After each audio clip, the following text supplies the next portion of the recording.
यानंतर एका breaking news आहे. ब्ला कार ॲप सारख्या इतरही ॲपद्वारे अवैध प्रवासी वाहतुकीची तपासणी होणार आहे. याबाबतचे आदेश पुणे प्रादेशिक परिवहन विभागानं दिलेले आहेत. तर मुंबई पुण्याला प्रवास करणाऱ्या प्रवाशांना कार पुलिंग करून पैसे वाचवण्याची सुविधा ब्ला ॲपनं उपलब्ध करून दिली होती. कमी वेळेमध्ये हे ॲप प्रचंड लोकप्रिय झालंय आणि त्याला प्रतिसादही मोठ्या प्रमाणामध्ये मिळालाय. पण आता आरटीओनं म्हणजेच परिवहन विभागानं एक नवा आदेश जाहीर केला आहे. त्यानुसार आता याची चाचपणी होणार असल्याची माहिती समोर येते. तपासणी केली जाणार असल्याची माहिती आहे.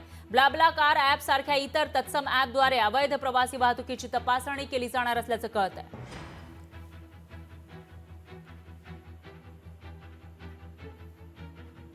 प्रायव्हेट कारचा उपयोग प्रवासी वाहतुकीसाठी करतात, जे मोटर वाहन कायद्याखाली अवैध प्रवासी वाहतूक आहे आणि जी अवैधच आहे.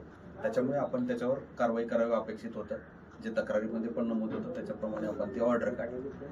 ह्या ॲपचा वापर करत असताना ते ॲप बेसवर बुकिंग करतात आणि बुकिंग करून पुढचा प्रवास चालू करतात आणि त्या बुकिंगच्या अगेन्स्ट त्यांना जी काही फीज लागायची आहे प्रवासाची, तर ती फीज प्रत्येक इंडिव्हिज्युअलवर घेतात. याचा अर्थ त्यांचा टप्पा वाहतूक पण होते आणि अवैध प्रवासी वाहतूक पण होते, जे कायद्याने गुन्हा आहे.